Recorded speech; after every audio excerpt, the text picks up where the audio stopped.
Muy bien, pues muchas gracias a todos. Bienvenidos, bienvenidas a esta sesión del seminario que estamos llevando a cabo todos los viernes, en donde queremos tener un espacio donde podamos compartir los avances de nuestros proyectos y bueno, sobre todo ver cuál es el nivel de incidencia de quienes formamos parte de la maestría en gestión del aprendizaje en ambientes virtuales, pero también quienes forman parte de los programas virtuales de nuestra comunidad universitaria. Esta mañana nos acompaña la maestra María Fernanda Saldívar Prado, quien es egresada de esta maestría en gestión del aprendizaje en ambientes virtuales y que, bueno, tiene una experiencia muy vasta en cuestiones que tienen que ver con diseño educativo, diseño instruccional, entre otras actividades en las que ella se desempeña y de las cuales nos podrá compartir un poco más en un momento. Fer, pues sin más preámbulo, te escuchamos y te agradezco mucho tu tiempo generoso de esta mañana. Hola Paola, muchas gracias y hola a las personas que veo aquí conectadas. Me da mucho gusto, por ejemplo, veo a Samuel y en alguna oportunidad tuve la fortuna de conectar con él para realizar un diseño instruccional. No sé si te acuerdas, Samuel, pero nos quedó muy chulo, la verdad. Veo también a Lulú, me da mucho gusto verla, al doctor Rafael Morales también. Digo, para mí, la invitación, digo, me cayó muy a bien porque la verdad yo soy estoy muy orgullosa, ¿no? Hola Lulu, de ser egresada de esta maestría, que ya lo compartíamos un poco en el marco de la celebración de los 10 años, ¿no? Cómo hay perfiles tan diversos, cómo abre muchas oportunidades, tanto de investigación como de actividad profesional.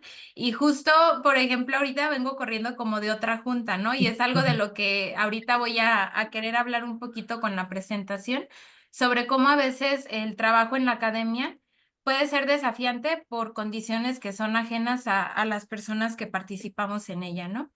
Entonces, les voy a compartir mi presentación.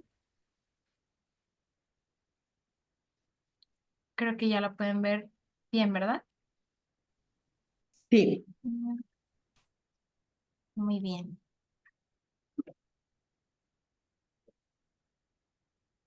Mm, Listo. Bueno, el título del proyecto que yo realicé en esta maestría es Prácticas de Escritura Académica y Literacidad, Análisis en una maestría en modalidad virtual. Incluyo aquí, la verdad, hice un poquito de trampa porque dejé la misma presentación que utilicé durante el posgrado, nada más actualizado un poquito porque pues creo que los aristas o enfoques desde los cuales podemos analizar este tema o esta problemática son muy diversos y en particular para este seminario. Ya iré detallando un poquito más, pero me pareció muy oportuno conservar lo central de este proyecto, de esta presentación. Y no quiero dejar de mencionar que este proyecto se realizó en conjunto con la dirección de la doctora Blanca Estela Chávez Blanco, porque fue un pilar y una figura muy importante para que la investigación fuera posible. Para adentrarnos ya un poquito en el tema, mm, ahí está. Quiero comenzar hablando sobre el tema de la escritura académica en México para tener como un contexto más o menos en dónde estamos parados o por qué es un problema que vale la pena ser investigado, ¿no? Al que le dediqué como 3 años o 4 todavía después de haber terminado la maestría, es un tema que no se acaba y que tiene como muchos puntos de interés que valen la pena seguir estudiando, seguir cuestionando y seguir analizando. En el contexto educativo mexicano, la alfabetización académica y el desarrollo del pensamiento crítico han sido como desafíos que persisten en todos los niveles de enseñanza, desde la educación básica, media superior, hasta la educación superior. De forma muy particular en la educación superior, creo que es algo que todos los que estamos aquí hemos padecido de alguna u otra manera, ¿no? Ya sea por redactar un texto de esta naturaleza, un texto académico, o por revisar alguna lectura o realizar alguna investigación, creo que todos estamos familiarizados con eso. Pero es muy importante tener muy presente que cuando hablamos de estudiantes, los estudiantes suelen tener muchas dificultades para leer y analizar este tipo de textos que, digamos, son como complejos o de un nivel cognitivo superior. y además también tienen dificultades para escribir textos argumentativos que sean claros y fundamentados. Esta situación se ve muy agravada porque faltan estrategias pedagógicas que fomenten una apropiación crítica del lenguaje escrito como una herramienta para la construcción del conocimiento y por otros factores que vamos a ir revisando a lo largo de esta presentación.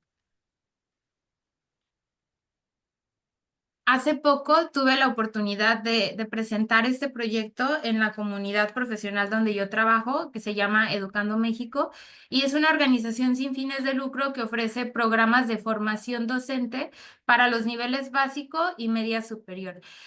En esa sesión que dialogábamos sobre los temas de la literacidad, la lectura de comprensión, las habilidades para escribir, fue muy importante mencionar algunas de las cifras o de lo que nos dicen las pruebas estandarizadas que se han realizado últimamente en el país. Por ejemplo, en el informe PISA de 2022, que ha sido de los últimos que se realizaron, se señaló que en México solo el 53% de los estudiantes de 15 años alcanzó al menos el nivel 2 en lectura, mientras que el promedio de la OCDE es del 74%. Esto significa que poco más de la mitad de los estudiantes, es decir, 47%, pueden identificar la idea de un texto, la idea principal de un texto que sea moderadamente extenso y reflexionar sobre su propósito cuando se les pide. Pero por otro lado, solo el 1% de los estudiantes mexicanos logró ubicarse en el nivel 5 o superior en lectura, en contraste con el 7% de promedio de la OCDE, que de por sí ya es muy bajo. Este grupo muy reducido de estudiantes puede comprender textos extensos, manejar conceptos abstractos y diferenciar entre hechos y opiniones basándose en ideas implícitas. Sin mucho preámbulo, me paso directito a los objetivos de la investigación, que de una manera general fue analizar desde una perspectiva estructural cómo los estudiantes de un posgrado en línea construyen sus proyectos de titulación, a partir de las prácticas de escritura académica y de literacidad crítica, entendidas como expresiones situadas que reflejan el contexto sociocultural y digital en el que se desarrollan. A grandes rasgos, esto quiere decir que cuando desarrollamos este tipo de actividades, nunca lo hacemos como de manera aislada o privada, ¿no? Sino que todo el contexto sociocultural en el que nos desarrollamos impacta directamente en la manera en la que producimos o atravesamos este proceso formativo en el que leemos, escribimos o producimos conocimiento. Algunas de las preguntas guía que nos planteamos en un inicio como para ir trazando el camino de la investigación fueron estas. ¿Qué dificultades enfrentan los estudiantes de esta maestría que tuvimos la oportunidad, la gran oportunidad de analizar de cerca el proceso formativo de los maestros en gestión del aprendizaje en ambientes virtuales? Y queríamos saber qué dificultades tenían ellos cuando elaboraban su trabajo de titulación o trabajo recepcional, particularmente en lo relacionado con la escritura académica. Es decir, si ya sabemos como que este tema tiende a tener muchas problemáticas que valen la pena ser estudiadas, queríamos saber de qué manera se estaba manifestando el problema en este contexto en particular. También buscábamos saber qué niveles de literacidad académica se evidencian en los textos producidos por estos estudiantes y cuáles eran las características socioculturales y profesionales del contexto en el que ellos desarrollaban estas prácticas. Finalmente, también de qué manera se manifiesta el pensamiento crítico en las prácticas de escritura académica de los estudiantes, porque pues lo consideramos un elemento vital en el proceso de enseñanza y aprendizaje para apropiarse de los conocimientos a través de estas prácticas. Al realizar una revisión exhaustiva de las fuentes de investigación, detectamos 4 principales problemáticas que compartían los investigadores que analizan esta problemática. Y vale la pena también mencionar que encontramos poca literatura en ese momento y todavía a la fecha sigue siendo como un tema relativamente nuevo de cómo se analizan estas prácticas dentro de ambientes virtuales de aprendizaje. Sin embargo, se compartía entre esos estudios, en primer lugar, que se encuentra una formación insuficiente en escritura académica en niveles previos, por ejemplo, en la licenciatura, en educación media superior o en educación básica. A esto se suman una escasez de estrategias de acompañamiento y apoyo en la escritura en los programas de educación superior, por ejemplo, de forma muy particular en el posgrado, y principalmente porque se considera un poco innecesario ya que corresponde a los niveles anteriores. También hay una desconexión entre la escritura académica y el entorno profesional o social porque no se reconoce su relación o impacto. Esta problemática en particular a mí me pareció una de las más importantes y conforme avancemos como en los resultados, en la discusión y todo lo que se encontró, voy a explicar por qué. Finalmente, hay también una falta de metodologías que fomenten el pensamiento crítico a través de la escritura. Las áreas de especialidad suelen orientarse a la formación en temas muy específicos o particulares, por ejemplo, de ciencias sociales o exactas, pero dejan de lado la escritura académica como parte del perfil profesional, como si para desempeñar el tipo de funciones que desempeñamos en el sector educativo, como todos los que estamos aquí presentes, no fuera una herramienta tan vital o que quizá debería considerarse como dentro de todo el marco curricular o profesional que se desarrolla en este tipo de programas. Además de esto, en el escenario de la educación virtual, pues encontramos otros factores que intervienen en este problema. En primer lugar, la falta de apoyos económicos para los posgrados en línea. Sé que ha habido muchos avances positivos en el tema, pero, por ejemplo, si citamos esta investigación en el momento en el que se estaba desarrollando, la generación de ese momento de la maestría en gestión del aprendizaje no contó con una beca de apoyo, por lo que en aquel entonces era el CONACYT, porque todavía no estaba muy bien regulado el tipo de apoyo económico o estímulos que se podía designar a un posgrado de esta naturaleza, principalmente y en muchas ocasiones argumentado porque son posgrados profesionalizantes y no tanto como de investigación o producción académica. Sin embargo, nosotros sabemos que dentro de este posgrado y de otros posgrados de esta misma naturaleza, también se desarrolla con de una manera, con una iniciativa muy fuerte y con muchos esfuerzos, la investigación y la producción constante de conocimiento. Además de eso, los estudiantes de este tipo de programas suelen tener muy poco tiempo para dedicarse a las actividades del posgrado. Ya lo platicamos y lo hemos comentado en otros espacios, pero las personas que llegamos a este programa usualmente ya estamos dentro del mercado laboral y tenemos actividades profesionales que son muy demandantes, que requieren mucha parte de nuestro tiempo y que al final optamos por seguir con nuestra formación académica y profesional, pero digamos como que no es la actividad principal que desarrollamos y es muy comprensible, ¿no? Porque de una manera como de necesidad básica, pues primero necesitamos cumplir con las actividades profesionales, que son las que generan ese estímulo económico con el cual desarrollamos y vivimos, ¿no? A esto se puede sumar áreas de mejora en el diseño de los programas educativos y en la mediación docente, detectado por algunas de las intervenciones y acercamientos que se han tenido con participantes de este tipo de programas. También la otra parte, que hay poco interés por parte de los estudiantes para participar en la investigación o la intervención en el ámbito educativo, de nuevo porque está muy ligado por el poco tiempo que tienen para realizar este tipo de actividades. Y a esto se puede sumar también, desafortunadamente, que suele haber pocas oportunidades de desarrollo académico en la investigación. Por ejemplo, yo lo mencionaba en inicio, ¿no? Que venía corriendo un poquito de otra junta, pero pues aquí estoy porque a mí me encanta la academia y me encanta investigar y me encanta compartir y me encanta entrar como en estos diálogos, pero sí suele ser muy complejo como desarrollar este tipo de actividades de una manera principal cuando no se tiene como esa oportunidad de desarrollo profesional que a lo mejor muchos de nosotros hemos encontrado en el ámbito meramente pues profesional o más especializante y no tanto exclusivamente académico. Bueno, regresando ahora sí como al planteamiento de la investigación, nosotros partimos de analizar dos categorías principales, categorías conceptuales. Por un lado, la escritura académica y de forma complementaria o un poquito más detallada o más, pues como que considera más elementos, ¿no? Para dar cuenta de este análisis situacional que mencionaba en un inicio, la literacidad crítica. Pero ¿en qué consisten estas dos grandes categorías? Por un lado, la escritura académica se entiende como el proceso de producción escrita vinculado a la elaboración del proyecto de titulación en el nivel del posgrado. Digamos que es más o menos como un uso funcional del lenguaje para leer y producir textos.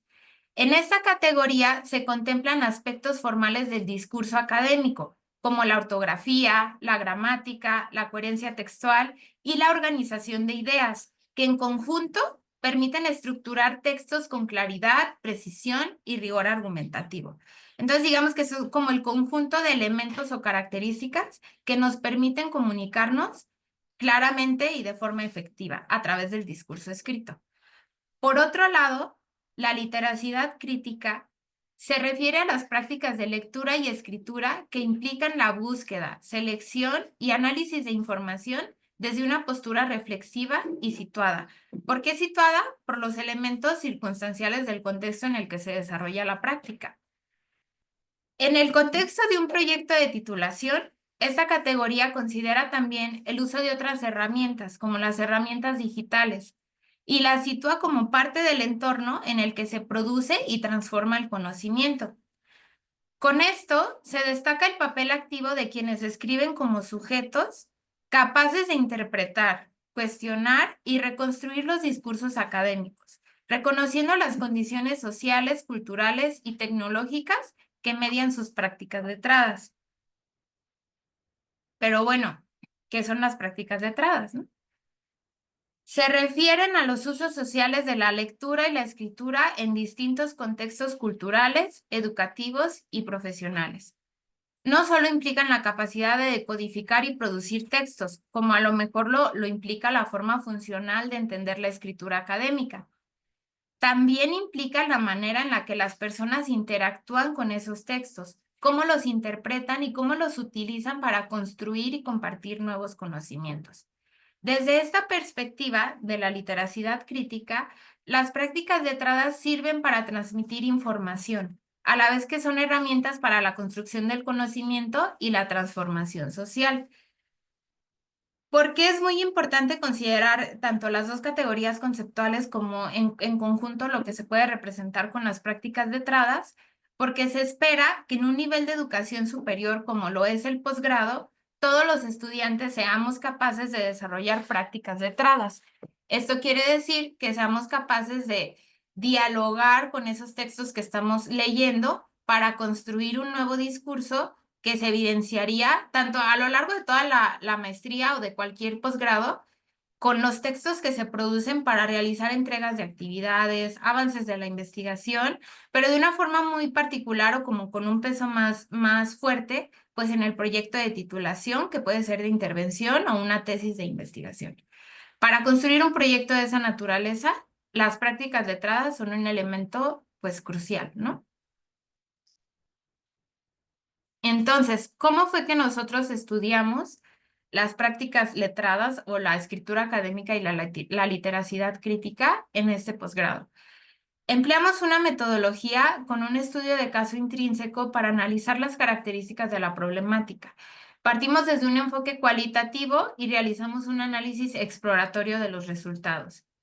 Diseñamos dos instrumentos que en sí ya representaban como uno de los principales elementos valiosos de la investigación. En un primer momento, una escala de evaluación para la escritura académica, que fue aplicada a los avances del marco teórico proporcionado por los participantes. Con este instrumento lo que buscábamos encontrar era qué dicen los textos. En un segundo momento, realizamos entrevistas semiestructuradas para analizar las prácticas de literacidad crítica que engloban el proceso de elaboración del proyecto de titulación. Con esto buscábamos encontrar qué dicen los participantes de su contexto. Y ya posteriormente, pues conjugar estas dos partes, ¿no? Lo que dicen los textos sumado a lo que dice el contexto y la práctica general, pero situada en un contexto sociocultural muy específico. Para el diseño y la validación de los instrumentos, en primer lugar, con la rúbrica de evaluación, tuvimos 5 categorías principales: la ortografía y la redacción, la organización, convenciones de citación y referenciación, vocabulario y voz discursiva. Y para la entrevista semiestructurada, 4 dimensiones: antecedentes formativos y perfil profesional de los estudiantes, búsqueda y uso de la información, pensamiento crítico y condiciones para la producción escrita. Es importante mencionar, cada que tengo oportunidad de hablar de este proyecto lo menciono, pero para validar los instrumentos, afortunadamente tuve la oportunidad al realizar esta maestría de realizar una movilidad virtual en otra maestría de nuestra red universitaria, que es la maestría en estudios en literacidad.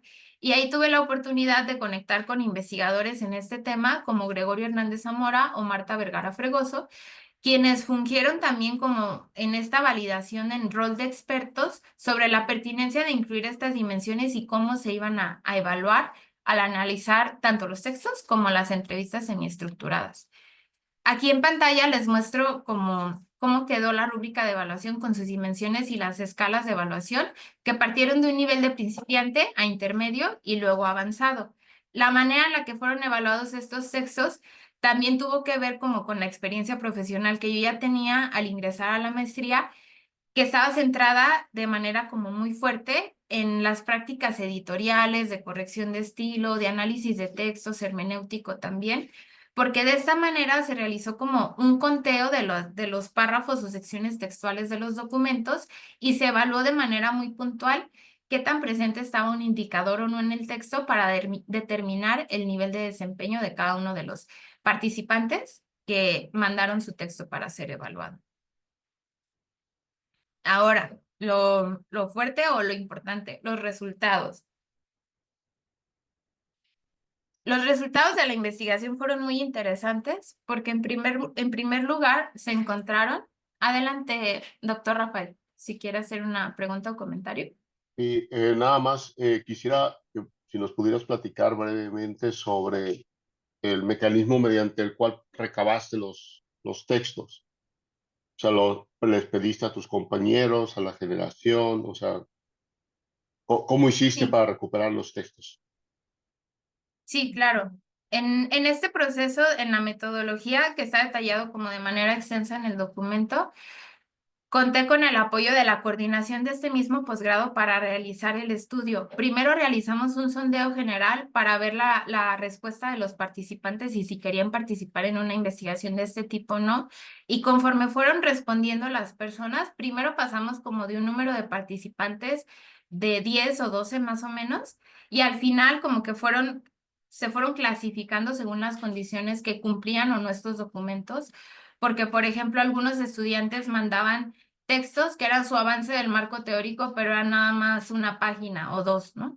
O no tenía como elementos suficientes para ser evaluados con este tipo de rúbrica de evaluación. Al final del proceso de selección quedaron 6 participantes que compartieron los avances de su marco teórico a la fecha y que cabe mencionar eran pues versiones que todavía no eran las versiones finales, ¿no? Eran como avances de su proyecto de investigación, pero fueron suficientes para aplicar esta rúbrica de evaluación y analizar principalmente, que me quiero regresar aquí a la rúbrica, la dimensión 5, voz discursiva, que fue aquella en donde se evaluó qué tan presente o no estaba el análisis, el diálogo, la manera en la que se construían las ideas en el marco teórico a partir de la revisión de la literatura de los otros investigadores o de la elaboración pues, de ese marco teórico referencial, ¿no? De en qué punto se encontraba el tema, la problemática o los conceptos que estaban siendo analizados.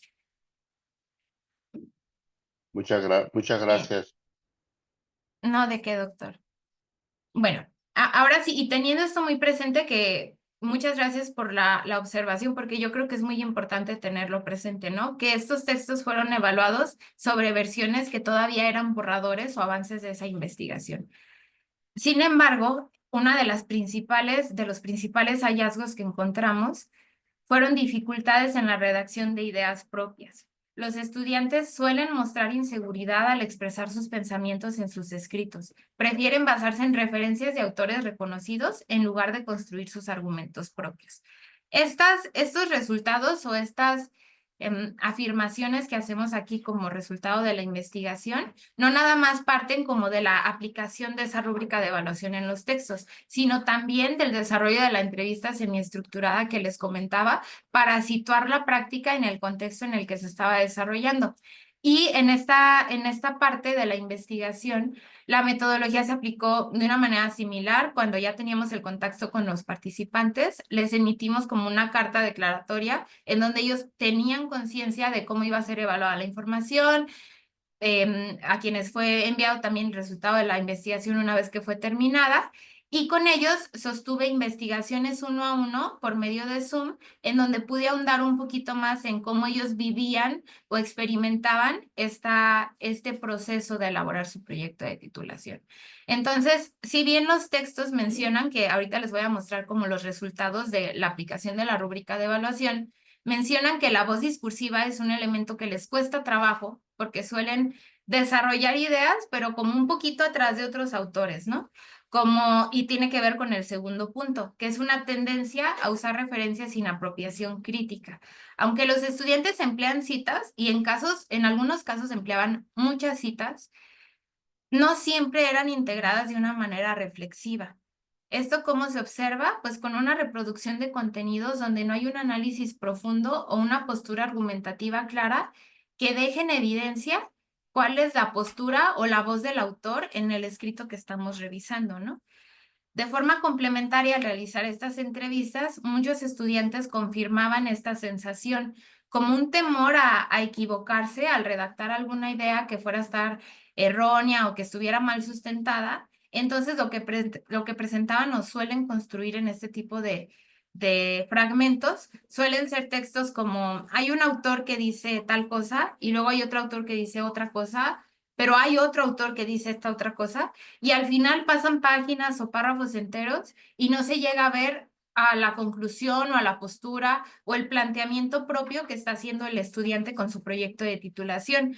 Y en este caso particular de esta maestría es algo muy relevante porque sabemos que los contextos donde ellos se desempeñan son contextos muy interesantes y con información muy valiosa, ¿no? Y que valdría la pena que se diera como ese lugar dentro de la escritura académica como una herramienta de comunicación para dar cuenta de todas esas prácticas que se están desarrollando.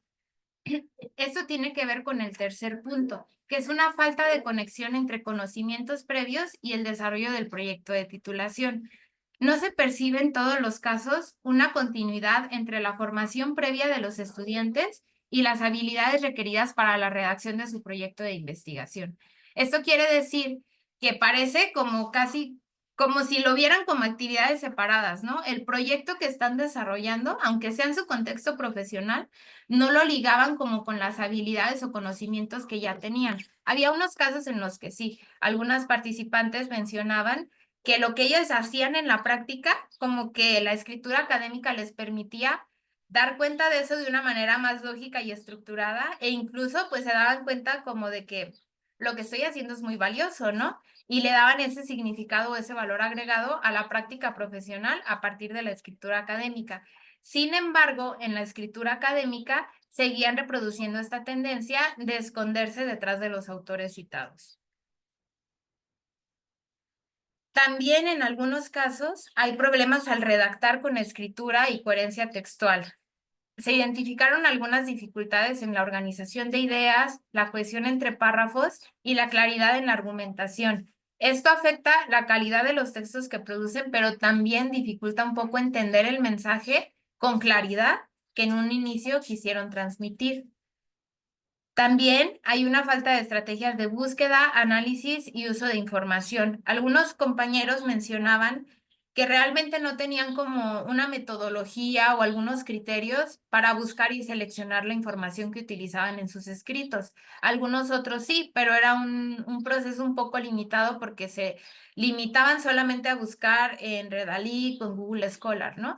Pero ninguno de los participantes, y esto también me pareció muy importante, utilizan las herramientas proporcionadas por la propia institución, ¿no? En aquel momento, esta maestría se encontraba en el sistema de universidad virtual y contábamos con el PROSA, ¿no? Que es un sitio en donde tienen muchos elementos muy valiosos para apoyo en la redacción, en investigación, en citación, y ninguno de los participantes entrevistados expresó conocerlas a detalle y menos utilizarlas.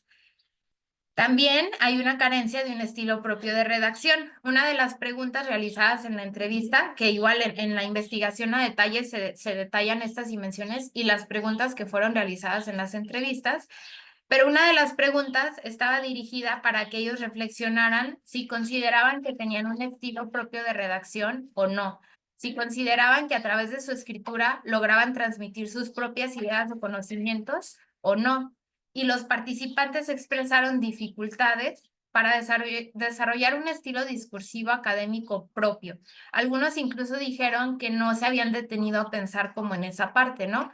Como en pensar en que al final la escritura o lo que estaban redactando es un reflejo de los conocimientos que han ido adquiriendo a lo largo del programa o que están dando cuenta de actividades reales, digamos, como que se están realizando en otros contextos y la escritura se sigue viendo como si fuera una práctica pues ajena, rara, un poco desconocida, ¿no? Parece un poco como esta alegoría de, como si fuera la escritura del mundo de las ideas y nosotros lo que hacemos en el contexto profesional o académico no estuviera vinculado con eso, ¿no? Entonces, esto los lleva a depender en exceso de las escrituras y formatos establecidos en otros textos sin que haya una apropiación crítica sobre esa información. ¿Y a qué me refiero con eso? A lo que mencionaba en puntos anteriores, ¿no? Una tendencia por reproducir lo que se dice en otros escritos, porque ellos mencionaban que consideran que esos otros autores que ya fueron publicados en una revista de renombre o que se encuentran en un índice o buscador académico que tiene cierto estándar de calidad, pues sí son autores legítimos en el tema, pero ellos que todavía se están formando, pues quizá no y no se quieren arriesgar como a decir algo equivocado. Estos factores, ¿en qué terminan? Pues en un estrés y frustración por la falta de acompañamiento también que algunos expresaron tener, porque en algunos casos mencionaron que la asesoría que recibieron para elaborar el proyecto de titulación fue limitada. Algunos compañeros, por ejemplo, atravesaron varios semestres y recibieron como la asignación, o más bien como que el proceso se dio de tal manera que en el tercer o cuarto semestre supieron o tuvieron ya la designación de su director de tesis o de proyecto de intervención, y algunos incluso mencionaron que llegaban al cuarto semestre con un proyecto que habían realizado en un contexto laboral, terminaron la relación laboral con ese espacio de trabajo y al terminar la maestría pues se vieron en la necesidad de realizar un proyecto nuevo en otro contexto académico o profesional en el que sí tuvieran acceso porque en el anterior ya no tenían ese acceso. Entonces, pues esto genera mucha frustración porque el acompañamiento a la construcción, el avance no es continuo y hay una incertidumbre que dificulta el avance de su proyecto. También identifican, es un sentimiento compartido la falta de una planificación en la entrega de avances, porque la mayoría de los avances que se solicitaban en la asignatura destinada para la construcción del proyecto de titulación correspondían mayormente a un proyecto de intervención que a un proyecto de investigación. Entonces, había ocasiones en las que el avance que tenían que entregar no correspondía con el punto real o el avance real que ellos tenían en su proyecto de investigación. Y pues hay un poquito como estar tratando de adaptarse para cumplir con lo que se solicita, que a veces realizaban actividades como por enviarlas y cumplir con esa parte solicitada, y ya después realizaban el avance real para su proyecto conforme el avance o el seguimiento que tenían con su respectivo director de tesis. Estos son los niveles de desempeño que se encontraron en los textos al aplicar la rúbrica de evaluación. Me parece muy importante, por ejemplo, observar el caso de la participante 4, que tuvo niveles avanzados en las dimensiones de ortografía y redacción, de organización, convenciones de citación y referenciación, vocabulario, que el vocabulario tiene que ver con el uso adecuado de los términos especializantes del área donde nos estamos formando, pero un nivel principiante en el uso de voz discursiva. De hecho, de los 6 participantes que colaboraron con esta investigación, solamente 2 tuvieron un nivel intermedio, no hubo un nivel avanzado, y el resto un nivel principiante en el desempeño de la voz discursiva. ¿Y esto cómo se ve en los textos evaluados? Pues con este tipo de características que ya les contaba, ¿no? Como un abuso excesivo de citas, a lo mejor citas que no están siendo conectadas o donde no se establece una interpretación o un análisis y que al final terminan como reproduciendo esquemas de aprendizaje que hemos tratado de combatir o de disminuir, en donde se reproduce aquello que se está conociendo o sobre lo cual se está aprendiendo sin una postura crítica. Ahora, los análisis de los resultados, y aquí me parece muy importante, ahorita haré algunas acotaciones, pero bueno, comenzamos con esta parte de la reproducción al análisis, ¿no? Como en muchos casos los estudiantes suelen limitar su escritura académica a recopilar y sintetizar información sin desarrollar un análisis crítico propio.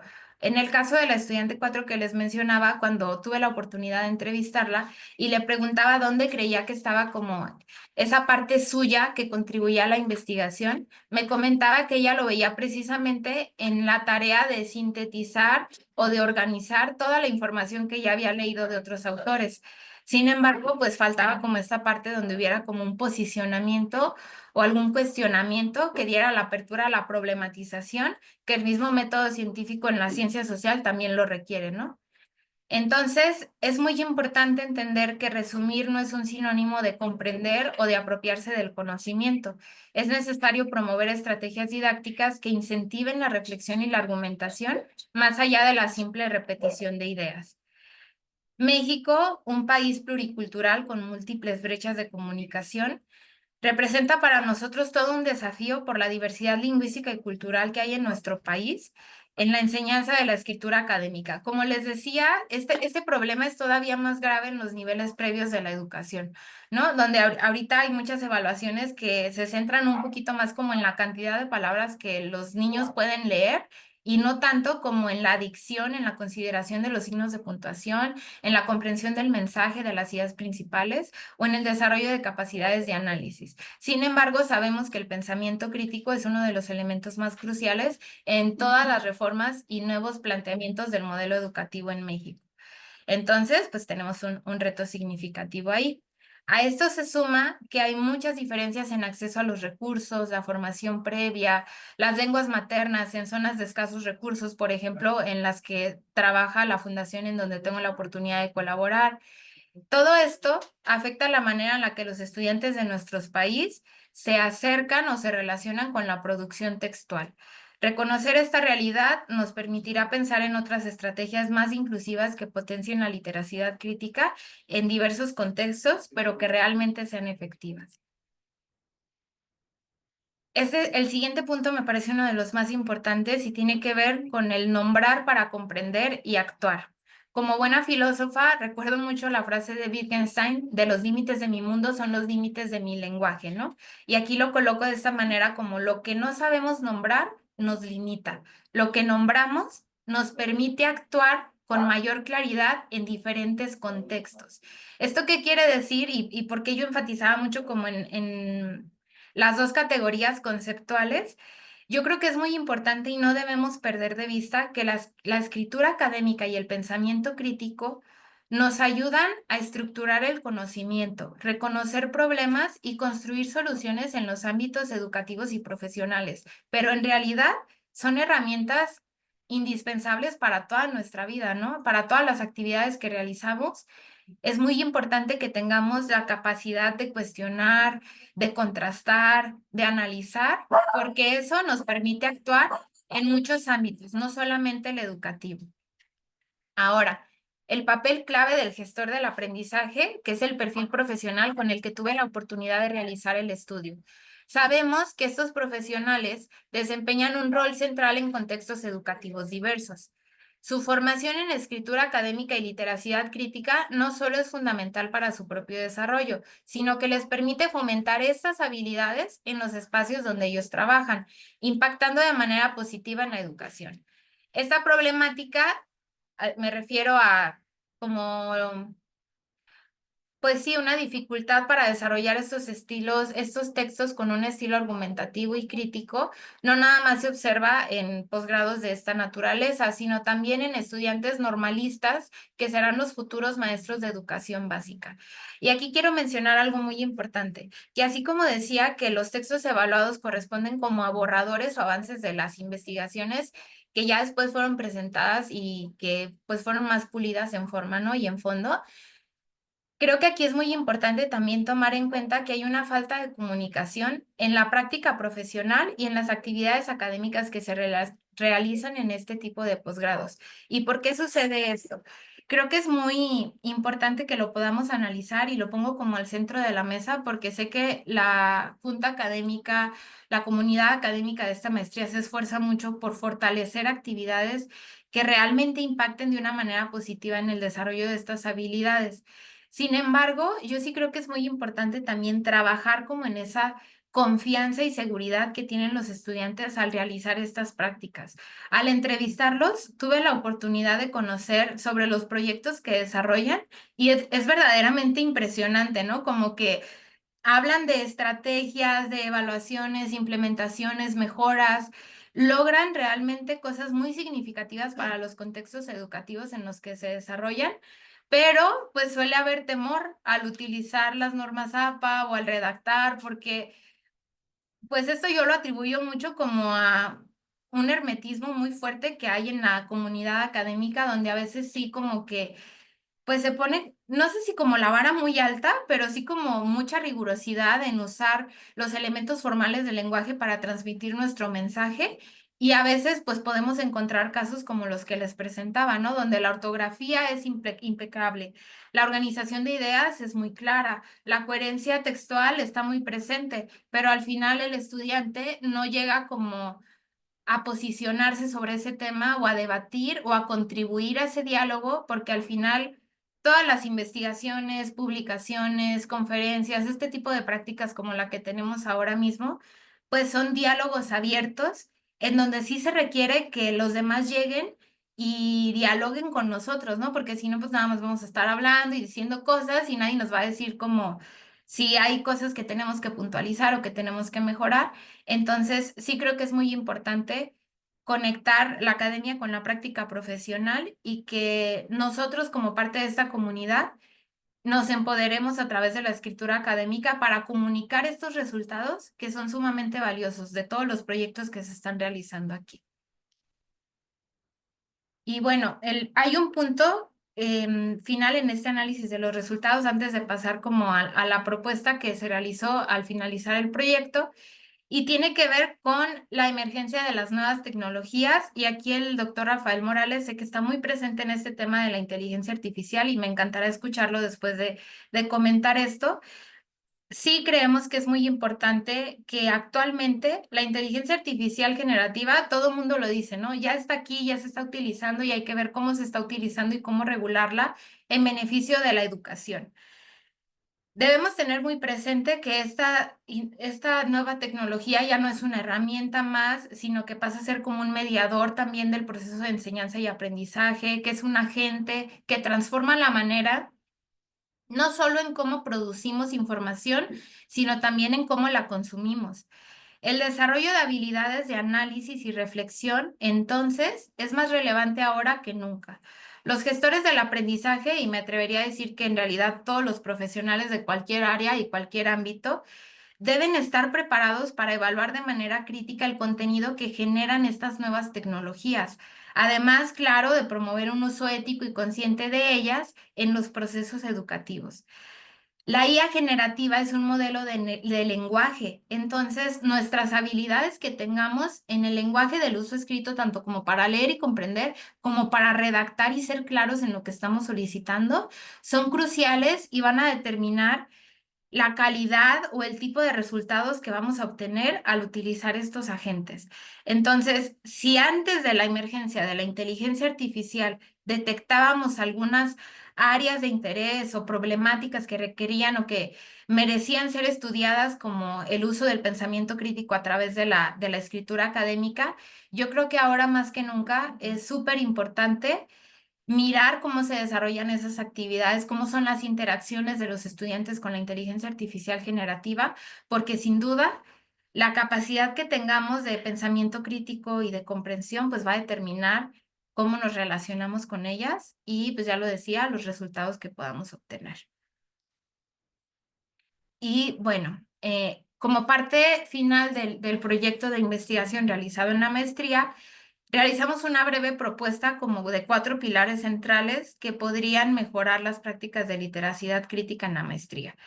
En primer lugar, fortalecer el acompañamiento educativo a través de tutorías especializadas en escritura con sentido. ¿Qué es la escritura con sentido? Pues aquella que conecta los saberes con la realidad, entablar diálogos entre la academia y la práctica profesional, lo que les decía antes. Y lo que también en semanas anteriores tuvimos la oportunidad de escuchar al doctor Manuel Moreno sobre cómo el conocimiento académico, si no es aplicable fuera del aula, híjole, es muy cuestionable realmente el valor que puede tener, porque al final no buscamos que algo que es tan relevante se quede solamente como en nuestras aulas, ¿no? Sean virtuales o presenciales. En segundo lugar, un diseño instruccional de asignaturas con metodologías activas que sitúen al estudiante al centro, que partan de sus saberes, experiencias y contextos. Y aquí creo que es muy importante también hablar como de estos enfoques constructivistas, donde lo que ya sabe el estudiante cuando llega a este tipo de posgrados, que suele ser mucho por la experiencia profesional que ya tienen o las oportunidades que han tenido de participar en otros proyectos, pues que haya maneras en las que ese conocimiento de principio se reconozca como valioso para que el estudiante también sepa que lo que él puede contribuir en esta comunidad académica es realmente valioso y que es de interés y que vale la pena ser escuchado. Y que a partir de esos saberes y habilidades que ya tienen, puedan desarrollar otras habilidades, experiencias y conocimientos. En tercer lugar, implementar metodologías que desarrollen el pensamiento crítico en la producción de textos. La escritura académica debe convertirse en un espacio de articulación entre teoría, experiencia y transformación profesional. Lo que les decía, ¿no? Al hablar con estos participantes que desempeñan además cargos muy admirables en otras instituciones, en otros centros educativos, y que tienen la confianza para realizar su práctica profesional de manera efectiva y quizás solo hace falta conectarlos con estas prácticas para que sean más habituales para ellos y que logren comunicar todo eso valioso que están haciendo de una manera más clara y efectiva. En cuarto lugar, fomentar la literacidad crítica desde la educación básica y media superior para generar una base sólida de conocimientos y habilidades. Como les decía, en mi lugar de trabajo, que trabajamos más con comunidades de educación básica y media superior, sabemos que este es un problema muy presente, muy visible y que pues nos reta a todos, ¿no? No nada más a los actores educativos de los niveles básico y media superior, sino también a nosotros en la educación superior, porque al final la educación que sí es continua y que van avanzando de nivel en nivel, pues estos problemas se siguen arrastrando y siguen llegando a la educación superior y es comprensible y también es complejo, ¿no? Que de pronto la carga administrativa y académica que tienen los directores de tesis o los investigadores, pues es muy alta y a veces difícilmente pueden tener también la posibilidad de evaluar adicionalmente el elemento formal de la escritura.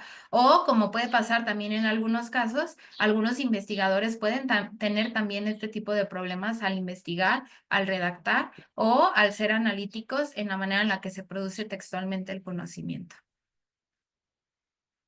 Y pues bueno, espero no haberme ido muy rápido o haber demorado más del tiempo que teníamos considerado, pero a manera de conclusión de esta presentación, lo dejo aquí como el trabajo pendiente y es una pregunta abierta que me gustaría hacer a todos los que estamos aquí, y es ¿cómo podemos diseñar experiencias de escritura académica que integren saberes previos, pensamiento crítico y herramientas digitales para formar profesionales capaces de transformar su práctica desde la palabra escrita? Y bueno, aquí hay algunas de las referencias principales de la investigación. Les agradezco mucho por su atención y me regreso con ustedes.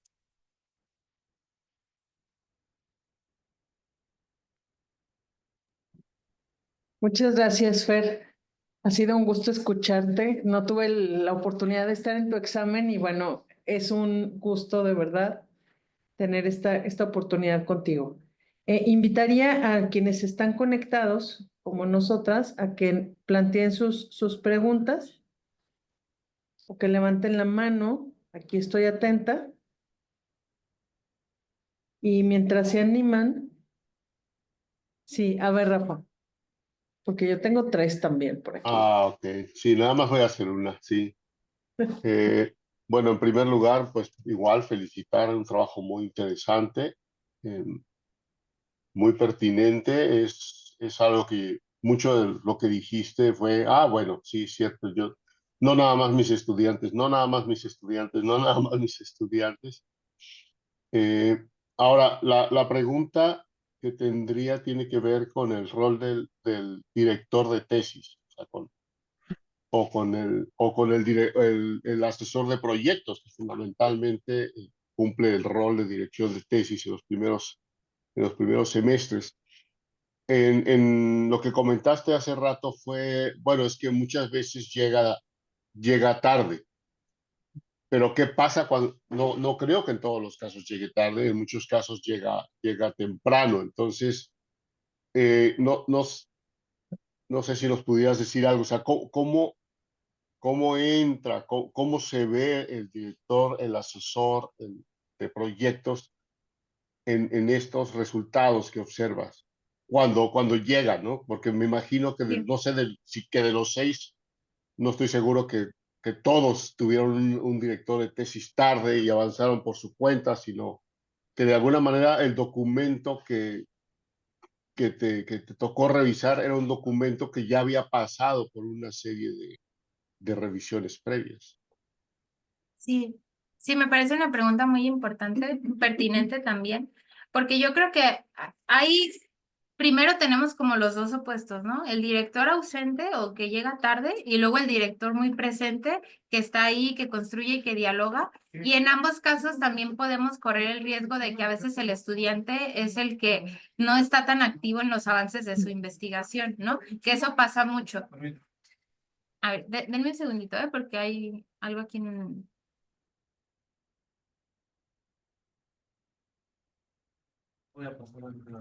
Listo. Ay, perdón.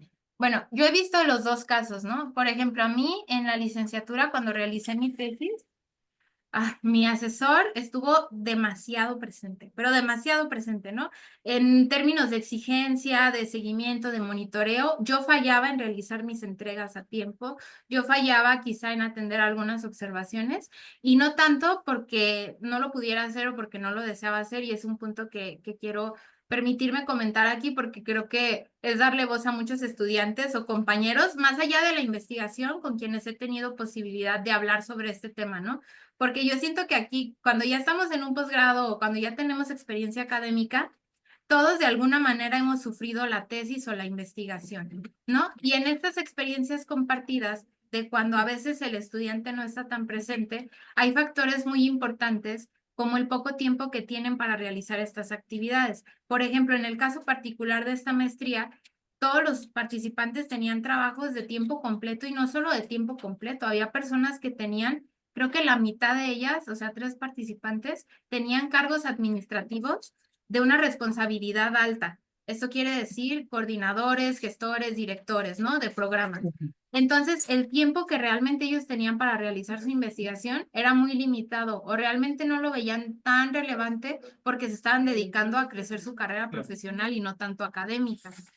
Ahora, cuando los directores de tesis están muy presentes y suelen hacer observaciones muy pertinentes y se prestan como para la construcción del diálogo, yo sí he notado que sí se puede llegar a este empoderamiento a través de la escritura y digo, quizá un poco jugando como entre la línea de lo que se puede y lo que no, me quiero poner como ejemplo de ello, ¿no? A lo largo de la construcción de mi propio proyecto de titulación, conforme iba avanzando y ponía, ¿no? Que sí, que es muy importante debatir, que cuestionar, que no sé qué. Elaboro yo mi capítulo de análisis de resultados y mi directora de tesis me dice, ¿y tú qué dijiste o qué propones, no? Me dijo, te pasó exactamente lo mismo que estaba señalando en la revisión de las otras, de los otros fragmentos o avances de texto, ¿no? Y yo, no, pero ¿cómo? Pero si soy correctora de estilo. Y pues sí, ¿no? O sea, no se salvaba que el texto estaba bien escrito, pero yo me escondí detrás de mis propios resultados. Y yo creo que eso es una práctica demasiado común, porque realmente, por ejemplo, en mi caso yo había hecho una licenciatura, una tesis en licenciatura, perdón, pero de filosofía, no tenía nada que ver con el modelo o el análisis argumentativo que se hace ahora en la maestría y en una maestría especializante de este tipo, ¿no? En filosofía de pronto es muy bueno y de hecho es súper necesario que uno recurra a las fuentes base principales y que a partir de eso desarrolle el diálogo, pero también las formas y métodos de enseñanza y aprendizaje suelen reforzar esto, que si nosotros no citamos a un autor o no estamos señalando de dónde viene esa idea, a lo mejor no es tan valiosa. Entonces siento que es una práctica que nos vicia. A mí me pasó, tuve que reelaborar ese capítulo, pero también lo reelaboré porque al final tenía una directora muy presente que me hacía saber en todo momento que la investigación era valiosa y que valía la pena que mencionara que era aquello que yo estaba concluyendo de esa investigación, con su apoyo como directora, pero que al final era una investigación mía, con unos resultados propios, con un método, digamos, como que sí, esto no lo quiero poner de esa manera, pero sí es muy importante que los directores crean en los proyectos que dirigen también. Sé que es muy difícil porque a veces tienen, ¿cuántos? Corríjanme, 10, 15 proyectos al mismo tiempo y todos son igual de valiosos, ¿no? Y es muy difícil que se puedan sentar y revisar exhaustivamente.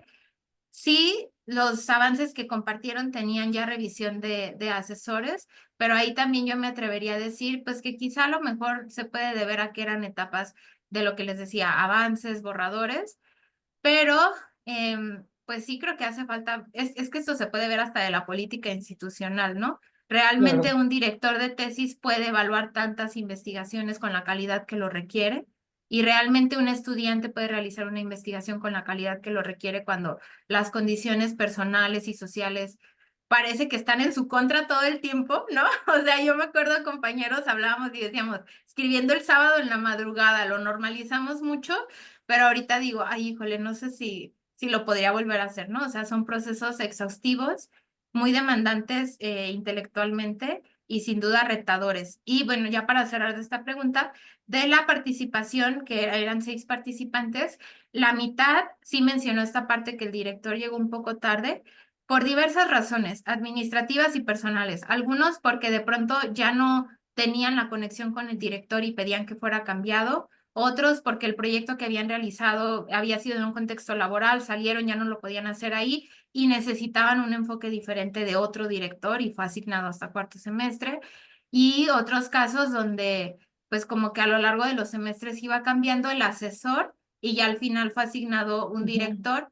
Pero, por ejemplo, son casos que a la fecha todavía el proyecto sigue abierto. Entonces, yo sí creo que eso influye bastante.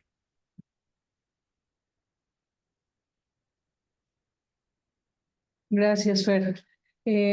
Bueno, en este mismo sentido, Fer, quisiera compartir que hicimos ya un ajuste y ahora, bueno, de unos años para acá hemos podido que la mayoría de los estudiantes tengan su director o sí, quien va a fungir como su director desde el primer semestre. Y eso ya lo hemos visto en cambios significativos al momento de la eficiencia terminal, por razones Claro. obvias, ¿no? Y también ocurre esto que señalabas tú hace un momento, de que puede haber un punto en el que ya no hay compatibilidad o el proyecto Sí. cambió u otros factores que eso va en detrimento, entiendo, de la confianza que el estudiante había construido, pero también nos reta a buscar personas sensibles que le puedan ayudar a reencauzarse, ¿no? Y aplicar esto que ya había hecho en un contexto, en un nuevo lugar donde invariablemente tienen que llevar a cabo su proyecto. Pero bueno, además de esta acotación, yo quisiera preguntarte, Fer, y me quedé pensando en tu última pregunta, ¿cuáles serían, o sea, si bien hemos tomado algunas medidas desde la Junta Académica para hacer Ujú. este seguimiento más cercano, que cuenten con este acompañamiento, qué medidas observas luego de esta investigación que se podrían llevar a cabo para fortalecer, por un lado, la confianza y esta parte de la apropiación de su propio, o sea, valga la redundancia, la apropiación del proyecto y que puedan hacer escuchar su voz. Este vicio del que hablabas de esconderse detrás de los autores es algo muy común, incluso para nosotros. O sea, yo me he cachado, luego de releer Sí. alguna cosa que estoy construyendo, digo, así que padre, ¿y qué? Con todo esto, ¿no? Con este acopio. ¿Qué Sí. observas? Ajá. Sí, a mí también me pasa mucho y todavía me pasa bastante y por eso yo siempre, siempre, siempre tengo como mis personas de confianza para que me lean y me retroalimenten porque nuestro ojo nos vicia, nuestra mente nos vicia mucho y cuando ya estamos dentro de un tema muy metidos, a veces pensemos que lo tenemos tan claro que cuando lo escribimos o lo hablamos, las personas lo van a tener igual de claro que nosotros. Hace poquito me invitaron a la UAM a dar una charla sobre el proyecto también, pero a hablar sobre cómo se formulaba la pregunta de investigación, ¿no? Y yo ahí pues también otra vez medio insegura y que decía, pues, ¿qué les puedo decir yo, no? Pero ya estando ahí, una de las estudiantes me preguntaba cómo podía dejar de esconderse atrás de los autores, ¿no? Que porque pues también le pedían que justificara y que tuviera citas y tiene que ver con esta pregunta que me haces, Paola. Yo creo que lo que siempre, siempre sirve es como tener claro que las publicaciones, que los textos que leemos, que los congresos que escuchamos, todo forma parte de un diálogo de la academia y que nosotros para entrarle a ese diálogo, pues tenemos que debatir y tenemos que cuestionar y no nada, así como cuando hacemos no, en el diseño instruccional, ¿no? Comenta dos participaciones del foro, evita decir, estoy de acuerdo, evita decir, muy bien lo que hiciste, ¿no? Porque eso no va a llevar a nada más que a reafirmar quizá lo que está diciendo esa persona. Al final sí es muy importante como confrontar la información y cuestionarla. Y eso yo se lo agradezco mucho también a la formación en filosofía, porque pues de todo nos ponían ahí a hacer preguntas y cuestionar y debatir y todo, ¿no? Ujú. Pero sí creo que cuando nosotros redactamos, primero, si leemos algo que ya hicimos y como que no lo entendemos muy bien, es simple, no lo entendemos bien. Todavía nos falta leer más, todavía nos falta investigar más, ¿no? Porque hay veces que redactamos, a mí el otro día me pasó, escribí como 2 páginas de un reporte y de pronto dije, ¿por qué escribiste? O sea, ¿por qué le diste tantas vueltas a algo, no? El lenguaje debe ser simple, claro y directo. Y cuando no podemos ser simples, claros y directos, es porque quizá todavía no hemos llegado a ese nivel de aprendizaje. Entonces, creo que ahí es muy importante volver a esta parte que a lo mejor no mencioné bien en la presentación, pero por ejemplo, Gregorio Hernández lo menciona muy bien también, cómo el pensamiento y el lenguaje no están separados, son un continuo. Entonces, lo que nosotros podamos llegar a decir o a escribir es un reflejo de lo que sabemos y lo que pensamos. Si tenemos dificultades para estructurarlo, yo no creo que se deba a que no sabemos bien usar los signos de puntuación o que a lo Ujú. mejor no sabemos usar conectores, ¿no? Más bien a lo mejor todavía esa idea necesita ser trabajada para que tengamos un punto de claridad en el que logremos comunicarlo efectivamente. Porque si no se entiende, híjole, si no lo entendemos nosotros, imagina que estamos ahí metidísimos a fondo, ¿no? Y lo leemos y dices, como que me quedó rebuscado, o como que le di la vuelta, o como que me escondí. Si no lo entendemos, pues difícilmente alguien más nos va a entender. Nuestro director, ¿no? Y hablamos del director, de cómo nos va pues va a decir, pues sabe qué quiso decir, ¿no? Entonces yo sí creo que, por ejemplo, sé que en algún momento aquí en la maestría lanzaron el taller de redacción de textos académicos. A mí me pareció una iniciativa brillante, atinadísima. Yo no me pude meter porque no tenía tiempo para meterme, porque tenía 2 trabajos, la maestría, 1000 proyectos, y sé que muchos compañeros estuvieron en la misma situación. Entonces yo también creo que ahí, como les decía, todo nos regresa como a lo básico, pero también a lo político institucional, porque sí siento que esta modalidad todavía requiere mucho apoyo, mucha vista, mucha visibilidad para adecuar las condiciones y que sean más óptimas para que desarrollemos estas actividades en tiempo y en forma y de manera significativa para nosotros. Muchas gracias, Fer. Voy a retomar lo que están poniendo en el chat. Sergio, ¿quieres que abrir tu micrófono o quieres que lo lea?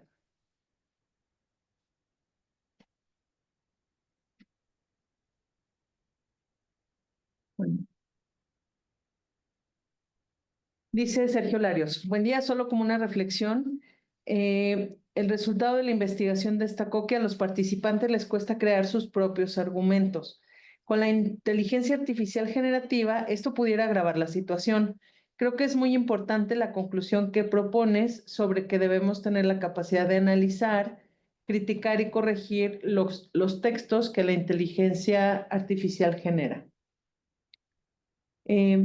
Lourdes Larios nos pregunta, ¿la inteligencia artificial es una herramienta que enciende el aprendizaje o un atajo que apaga al aprendiz? La pregunta del momento. Sí.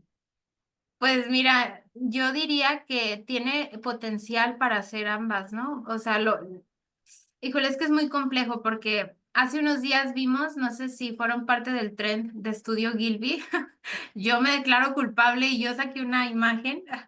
Y después con los artículos que estaban pasando de el impacto ambiental que tienen, actualmente estoy desarrollando una investigación en tiempos libres, aclaro otra vez, ¿no? Porque o sea, todo esto surge en forma extemporal.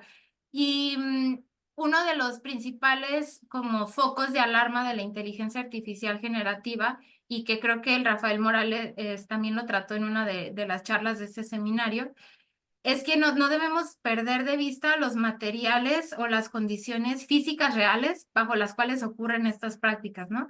Entonces, todos los sistemas de inteligencia artificial tienen y utilizan recursos naturales para producir todo esto y muchos de nosotros lo obviamos porque decimos, ay, pues me permite automatizar mis actividades, ay, pues reduce mi tiempo en el que realizo tal investigación, tal cosa, ¿no?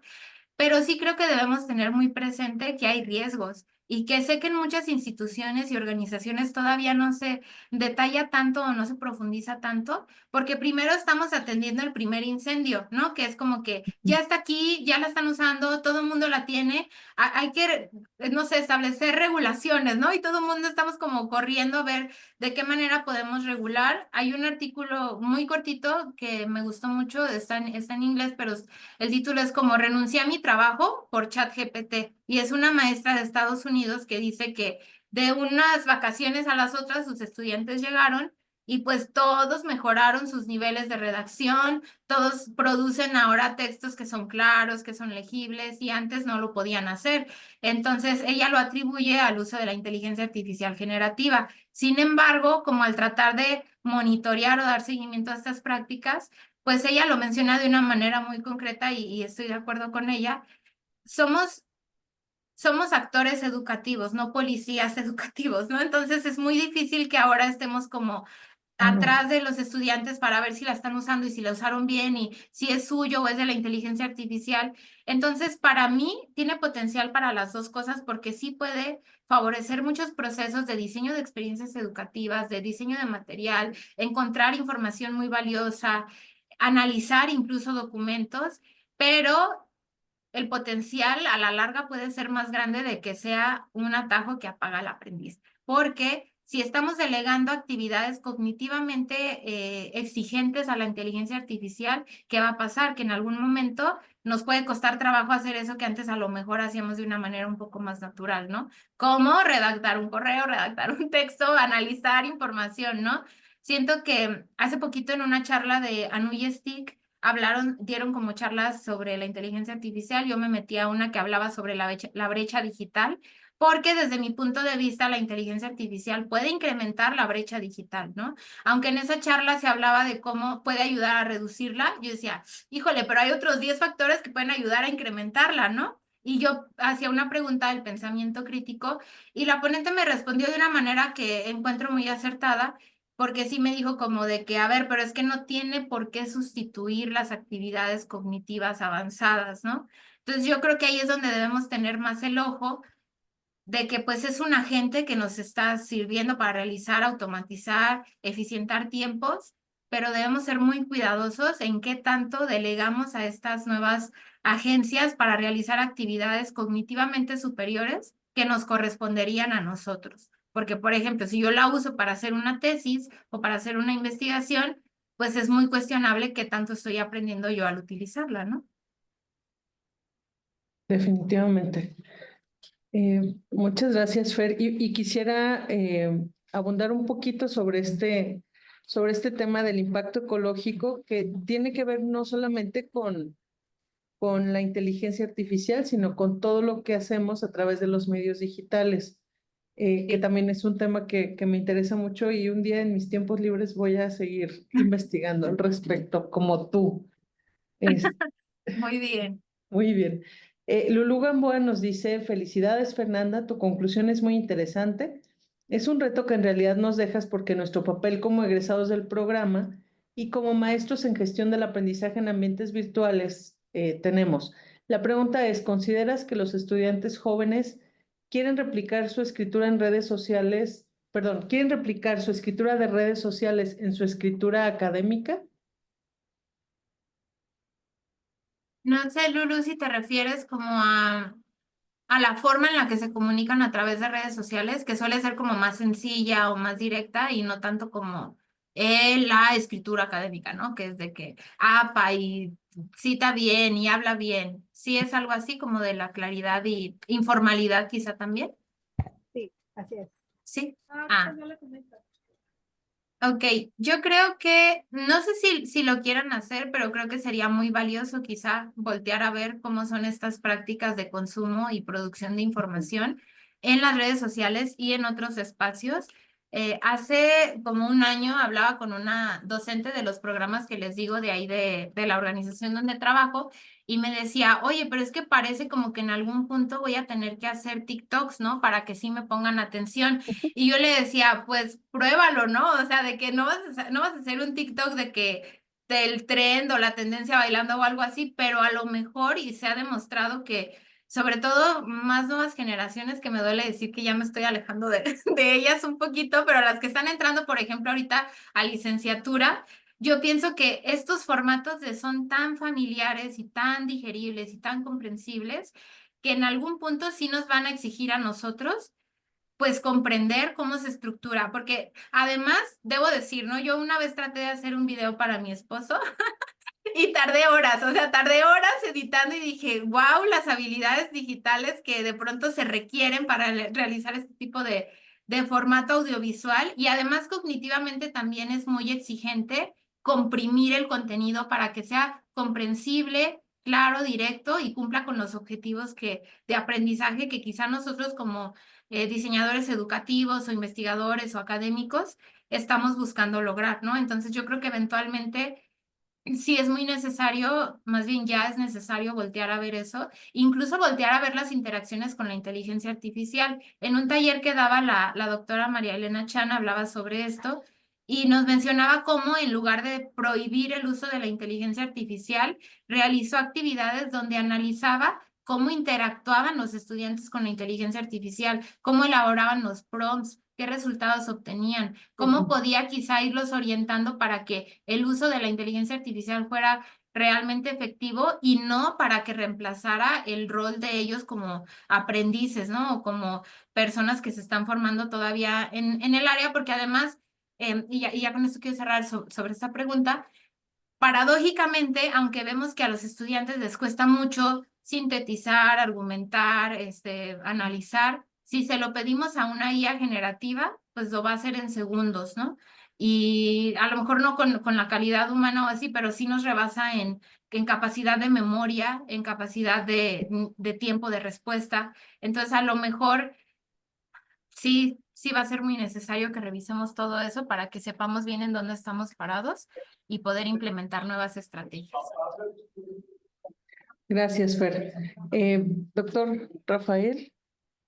Sí, nada más me gustaría comentar que en un momento no sería mala idea, fíjate, que escribieran como escriben en las redes sociales, porque escribirían ellos. El problema Ujú, muchas veces es, bueno, yo tuve un estudiante que fue un caso muy interesante porque como yo interpreto es que él sentía que tenía que escribir académicamente, pero ujú, como la pintura que le pones al texto para que cumpla con los requisitos, ¿no? Entonces, era un lenguaje muy elaborado, cambia de palabras, cambia la estructura, pero no tenía nada que ver con su trabajo. Realmente era Sí.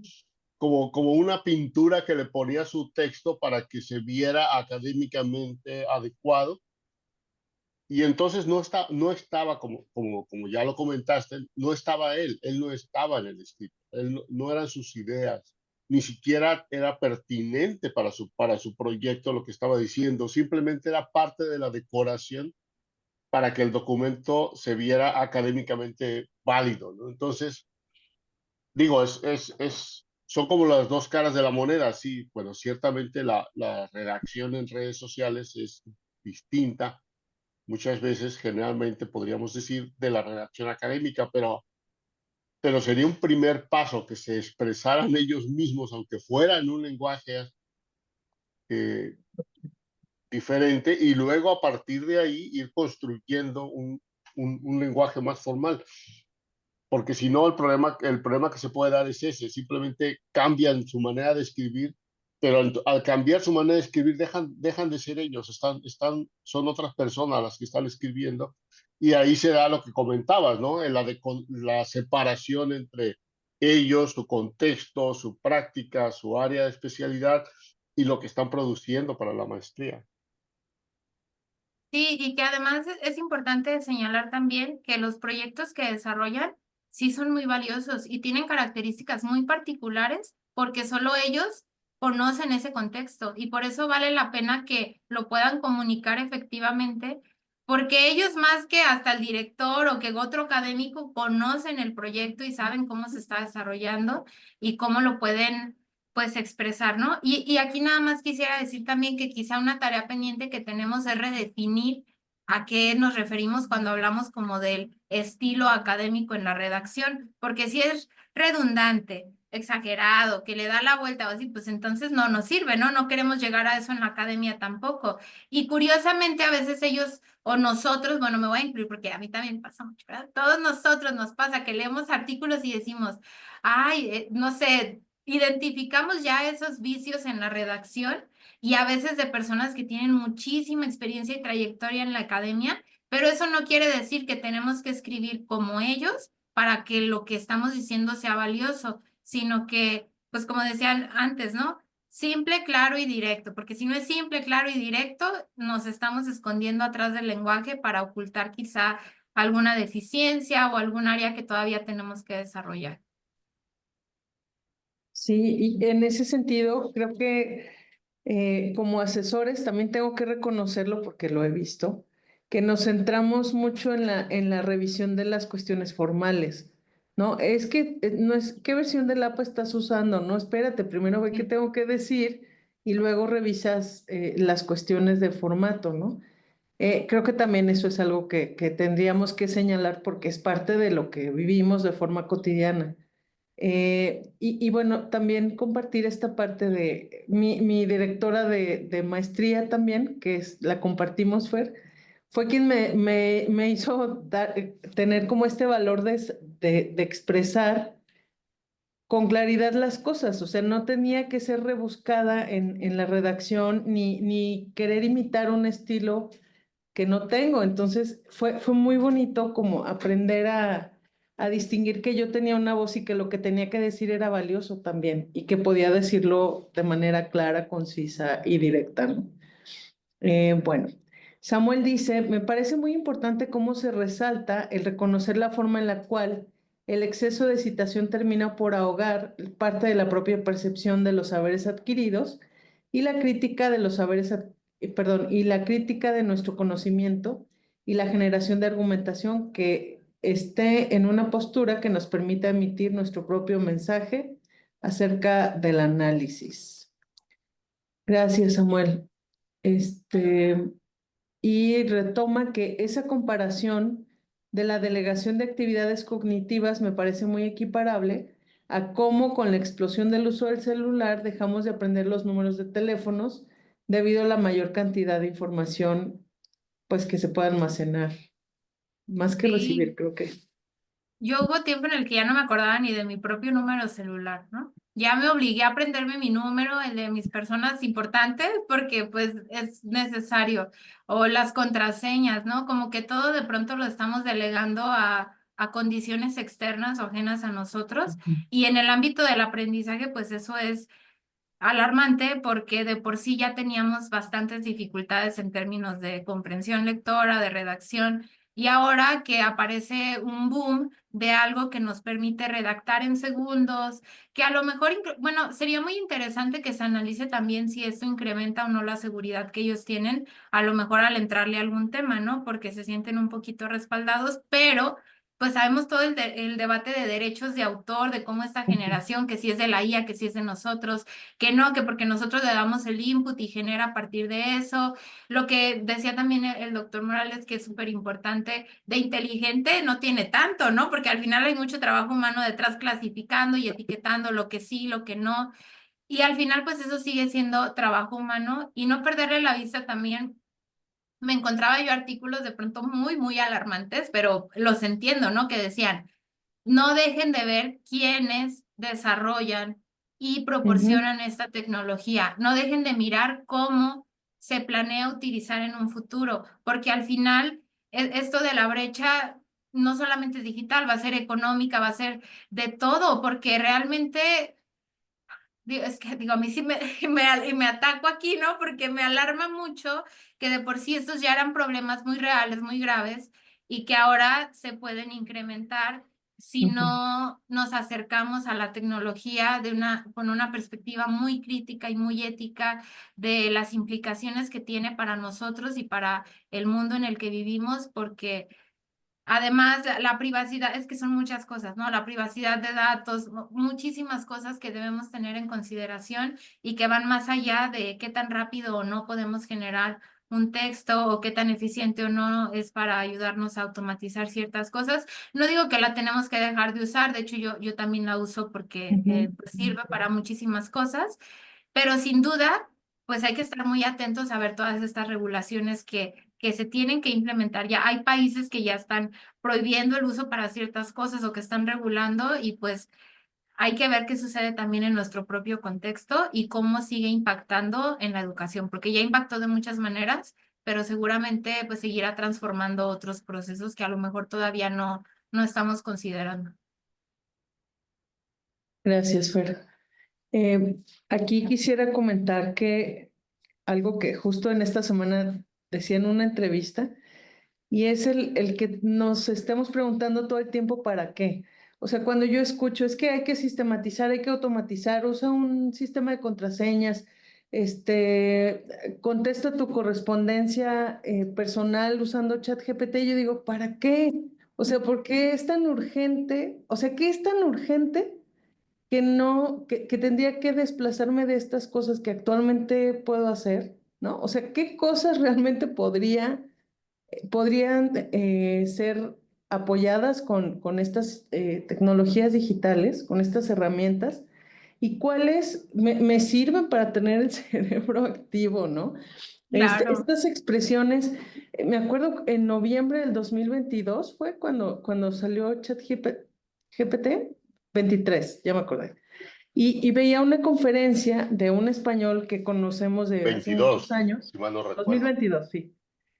Me acuerdo que era en noviembre y estaba diciendo, es que a mí me encanta la inteligencia artificial porque ahora puedo atender mi correspondencia personal utilizándola. Y yo decía, ¿cómo se atreve? O sea, ¿qué está ocurriendo que necesitamos delegar esa tarea tan personal a la tecnología para hacer qué? ¿Qué puede ser más importante que contestar un correo o mandar? ¿Saben? O sea, en ese sentido sí me lo he cuestionado mucho. Qué bueno, hay que automatizar, pero ¿para qué? ¿Qué otras cosas estamos haciendo en ese espacio de tiempo valioso que nos estamos ahorrando, ¿no? Rafa. Sí, por ejemplo, Ah, perdón. ay, perdón. No, Fer, No, Fer. adelante, Ah, adelante, Fernanda. por ejemplo, en la literacidad hay estudios muy recientes de académicos que dicen que la inteligencia artificial incluso es una nueva literacidad, porque se genera información y porque se interactúa en esta forma de consumir y producir, ¿no? Y hablando de estas mismas tareas, yo cuestionaría igual, ¿de qué me sirve hacer un ensayo con ChatGPT si todavía no comprendo el tema? A lo mejor me puede servir como estudiante a pedirle que me haga una introducción al tema para tener una idea clara y luego yo poder desarrollar algo desde mi propio conocimiento y habilidades. Pero supongamos que Antes nos preocupaba que se escondieran atrás de los autores, ¿no? Ahora que se nos escondan atrás de la inteligencia artificial es tremendo, ¿no? Y además, pues, bueno, en esta charla mencionaban también que la inteligencia artificial realmente tiene con nosotros muchísimos años, ¿no? También lo mencionaba ya el doctor Rafael en su charla. Y digo, es cierto, por ejemplo, con el boom de la Eco Alexa, bueno, ahorita me va a escuchar, a ver si no me dice algo, ¿no? Pero con el boom, pues me acuerdo que todo el mundo, yo quiero una en mi casa, yo así, y de pronto uno lo piensa, si lo imagináramos, no sé, hace 100 años, cuando todo el mundo tenía miedo del espionaje y así, ni de locos admitiríamos un aparato así en Un nuestro hogar, dispositivo. ¿no? Y ahorita es como, bueno, pues me ayuda a poner alarmas y me ayuda a poner música, entonces me sirve. Pero, pues sí, realmente creo que entre lo privado y lo público ya la línea está muy borrosa, ya no sabemos qué sigue siendo privado para nosotros y qué no, pero al menos sé que en la educación hay muchas personas que siguen trabajando por esto y confío en que llegaremos a un punto adecuado que no perjudique tampoco el proceso cognitivo, ni de los estudiantes, ni de nosotros también a veces como mediadores o docentes, porque pues también, ¿no? ¿Qué tal que la utilizamos para retroalimentar o dirigir una tesis? Pues va a ser lo mismo, ¿no? De pronto en el examen vamos a escuchar algo y, ay, yo no, eso no lo vi, ¿no? Pues no, porque lo vio el chat GPT o algo así. También puede pasar, no todo nada más es responsabilidad del estudiante, sino también de académicos administrativos y las políticas institucionales que se establezcan para su uso. Gracias, Fer. Rafa, ¿quieres comentar algo? Sí, bueno, a mí me gusta verlo más como, o sea, se habla mucho de que la inteligencia artificial viene a traer un montón de problemas en educación, pero a mí me gusta verlo más como un medio de contraste. O sea, la inteligencia artificial lo que está haciendo es mostrarnos más claramente los grandes problemas que ya tenemos, que ya teníamos. Los problemas ya estaban ahí, no los queríamos ver y ahora nos los está mostrando así a todo color y en tercera dimensión, ¿no? Entonces, eh, el tema, o sea, bueno, el tema bueno, es que ahora la inteligencia artificial le hace el trabajo. Bueno, eso sabíamos que pasaba. Pero, por ejemplo, ¿qué nos está diciendo? Nos está diciendo que las tareas que le dejamos a los estudiantes son de muy bajo nivel, que son tareas repetitivas, que son tareas de memorización, que son tareas de repetir procesos básicos que una computadora puede realizar y la muestra es que ahora lo está haciendo ChatGPT. Entonces, los problemas ya existían, pero no los queríamos ver y ahora pues están saliendo a la luz de una manera mucho más clara. Y podríamos decir, a lo mejor se están agravando, sí, pues se están agravando, pero ya estaban ahí, los problemas ya estaban ahí, nada más que no los queríamos ver. Y como, bueno, yo comentaba en mi plática que las soluciones también han estado ahí por mucho tiempo y que tampoco las hemos querido ver, porque se nos ha facilitado el seguir haciendo las cosas como las veníamos haciendo. Ahora, el tema de la brecha digital, pues sí, o sea, lamentablemente, y yo creo que es muy pertinente un trabajo como el tuyo en ese sentido, el saber leer y escribir bien y pensar críticamente hace una enorme diferencia en lo que puedes hacer con una herramienta como ChatGPT o inteligencia artificial generativa en general.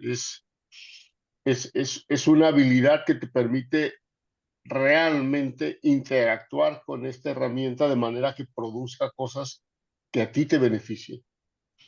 Y entonces, cuando no tienes esas competencias, pasas a ser un usuario de segundo nivel o de tercer nivel o cuarto, quinto nivel de este tipo de herramientas. Entonces, el beneficio que realmente le puedes sacar es muy poco y el perjuicio que te pueden ocasionar este tipo de herramientas, lamentablemente, es mucho.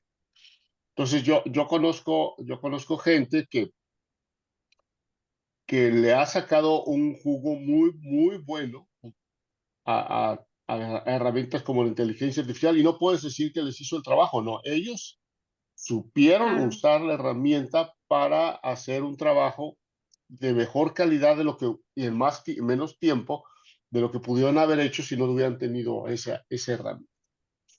Y conozco gente que paga la versión comercial de ChatGPT, por ejemplo, 400 pesos mensuales.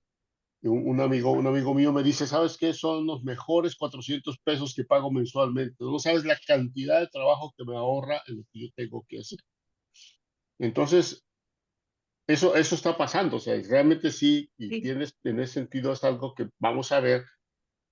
Quienes saben, tienen las competencias para hacer un uso o un mejor uso de la inteligencia artificial y entonces los beneficia, los potencia, les da otras capacidades y los que se van a ir quedando atrás porque no la saben usar, porque no la saben usar bien o la usan con fines que no les benefician y lamentablemente pues eso está pasando en el ámbito de la educación y lo estamos Claro. viendo, pero desde mi punto de vista es un problema viejo que simplemente ahora pues llegó esta fuente de luz nueva y que te está diciendo todos esos problemas ya existían, nada más no los querías ver y ahora te los agravo para que a ver si les pones atención.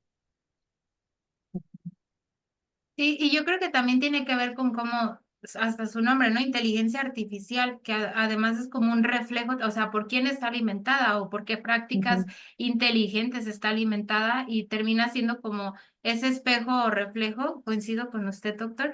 Y además, por ejemplo, están los casos en medicina, ¿no? Que se ha detectado con tanto tiempo de anticipación un cáncer o alguna situación que se puede prevenir gracias al uso de esta tecnología y eso es súper valioso. Y regresamos a lo mismo. En efecto, si pedimos que sigan elaborando ensayos o elaboren un mapa conceptual, pues van a ir a este tipo de tecnología porque lo va a hacer en cuestión de segundos o de minutos, pero realmente pues sí, por eso en la presentación incluía esta parte como de metodologías activas, por ejemplo, el aprendizaje basado en proyectos, el aprendizaje basado en problemas, situaciones o experiencias de aprendizaje que sí o sí lleven a los participantes a acudir al mundo real para poner en acción lo que se está aprendiendo, porque si no, pues sí, corremos ese riesgo, ¿no? Y sí, yo creo que esos 400 pesos son muy bien invertidos. Yo también la he probado, la verdad es que es buenísima, luego uno puede construir su propio asistente virtual y una maravilla, le pones un nombre y te apoya muchísimo, pero yo lo veo tal cual como lo menciona porque digo, las personas que no lo pueden pagar ya tienen un nivel de desigualdad. Y luego las personas que no saben leer y escribir de una manera crítica tienen todavía un nivel que los va a ir como bajando y bajando y bajando si las prácticas continúan de esta manera, pero pues esperemos que no sea así. Hay que estar muy optimistas, ¿no? Para que la conclusión no sea tan amarga. Pero sí creo, y un ejemplo es esta investigación que se terminó en 2023, en 2023, y ChatGPT todavía no era, o las inteligencias artificiales generativas todavía no eran un tema tan presente, pero sí sería muy interesante seguir evaluando y ver ahora cómo suceden estas prácticas y qué tan presente o no está el pensamiento crítico desde la manera en la que uno establece la comunicación con esa tecnología. Lulu Larios nos dice, entonces la inteligencia artificial se puede usar como un apoyo para ordenar las ideas propias en un uso adecuado. Y Saraí nos dice que de ahí la importancia de la mediación para el uso de las herramientas como la inteligencia artificial, sin olvidar que sigue siendo solo una herramienta de apoyo que siga contribuyendo a la construcción del conocimiento. Gracias, Saraí. Así es. Muy bien. Yo, ¿Alguien yo, más tiene algún comentario? bueno, yo quisiera Sí. comentar, aprovechando, comenzando un poco con una anécdota. Yo me fui a hacer mi doctorado a Escocia, hablan inglés, y me dieron un curso de redacción. Es como parte del propedéutico, como parte de las actividades propedéuticas del doctorado, me dieron un curso de redacción. Y entonces, por primera vez en mi vida, me di cuenta de la estructura de cómo escribía. O sea, fue a una experiencia. O sea, yo no escribía tan mal, aparentemente, no escribía tan mal, pero todo había sido sin una formación real del proceso de escritura. Yo había aprendido a escribir leyendo, fundamentalmente, ¿no? Entonces usaba palabras, usaba estructura, usaba puntuación, pero cuando me empiezan a hablar de los conectores discursivos, no los conectores lógicos, ¿no? De los conectores discursivos, de la estructura del párrafo, del modelo de argumentación de Toulmin, entre otras cosas, entonces de repente empiezo a ver la estructura en un texto que yo no había visto realmente, no estaba consciente de ella, empezando mis estudios de doctorado después de haber estudiado educación básica, educación media superior, maestría, haber trabajado como investigador algunos años. O sea, y entonces yo dije, bueno, yo solía decir que yo he aprendido a hablar, escribir en español en mi curso de redacción en inglés, o sea, porque aplicaba lo mismo, era la misma, porque yo aprendí a escribir, a hablar bien, mejor en español cuando tuve mi curso de inglés de redacción. Ahora, este semestre, afortunadamente, yo estoy dando precisamente, me tocó dar la asignatura, la optativa de lectura y redacción académica. Y esta semana, de hecho, tuve una conferencia, una videoconferencia con una estudiante, una tesista mía que está tomando el curso. Y entonces ella me dice, me he dado cuenta de lo mal que escribo. O sea, es otra vez la misma, dice, es que me he dado cuenta de lo mal que escribo, de que no estoy usando las estructuras y pensando en las estructuras como me las están enseñando en este curso. Y entonces yo le decía, bueno, felicitaciones, porque tú lo estás aprendiendo en la maestría. A mí me tocó llegar hasta el doctorado para darme cuenta de los problemas que tenía con mi redacción. Entonces, mi conclusión y después de escuchar tu presentación es que esta materia, que es una materia optativa de segundo semestre, idealmente bien podría ser una materia obligatoria de primer semestre, porque sí, realmente todos esos problemas que comentas son problemas que yo he visto y que he estado comentando acá. Esta semana también estuve comentando con Pau sobre el tema del estado del arte. Digo, es que no me entienden que el estado del arte no es una lista de autores y trabajos, y se los he dicho 3, 4 veces, les he compartido referencias y de todos modos lo siguen haciendo igual. Y yo le echaba la culpa a Pau, que había un curso donde les enseñaban a hacer el estado del arte así, seguramente, pero no, seguramente es algo que ya viene por lo que comentas desde muy atrás, ¿no? Entonces, Claro, sí. habría que considerar como una opción, una actividad remedial, el pasar esta materia optativa a una materia altamente recomendada, si no obligatoria, desde el primer semestre. Y desde licenciatura podría ser, Bueno, sí, porque, definitivamente. o sea, ya estamos en educación superior y así como platicas la experiencia, yo digo, cuando yo empecé a ser correctora de estilo me di cuenta que tampoco escribía bien, ¿no? Y ese momento en el que uno se da cuenta para mí es muy necesario porque además habla también como de mantener como esta postura de humildad hacia el aprendizaje porque uno nunca deja de aprender y saber que lo que construimos y lo que redactamos es perfectible y mejorable y estar abiertos también a esa parte, ¿no? Porque también se han visto, creo que son menos los casos, pero también, por ejemplo, yo lo he visto como correctora de estilo al revisar investigadores y como tesista al escuchar a mis compañeros que a veces se nos señala de que no fuiste demasiado claro y decimos, no, es que no me leyeron bien, ¿no? O es que no se dieron cuenta porque pues yo redacté increíblemente bien, ¿no?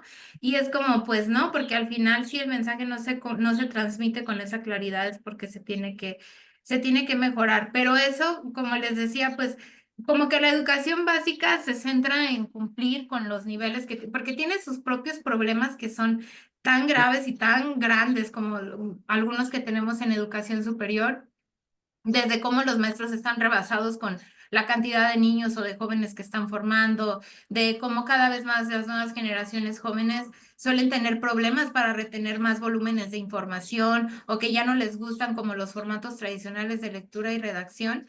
Pero definitivamente en la educación superior se tiene que voltear a ver porque actuamos como si no fuera el principal medio de comunicación por el cual ellos se comunican con sus tareas, con cualquier avance, tanto en licenciatura como en maestría, y pues es indispensable, ¿no? Entonces, creo que sí asusta, ¿no? De pronto cuando llegamos a ese punto en el que nos damos cuenta y decimos, "Ah, tantos años redactando mal, tantos años sin usar la coma vocativa, tantos años y de pronto son muchas cosas que además el español es tan complejo como lenguaje, que en esa experiencia, por ejemplo, cuando vemos otro lenguaje como el inglés, nos damos cuenta de estructuras similares al español, pero híjole, uno le entra al español y a la lingüística y es un tema de nunca acabar, la verdad, la conjugación de verbos, los tiempos, todo tiene muchas cosas, el subjuntivo, que es el temor de muchas personas en letras o en general, pero al final tener eso en cuenta que a mí me parece tan importante como eso de lo que nombramos nos permite actuar y si no sabemos o no tenemos el lenguaje necesario,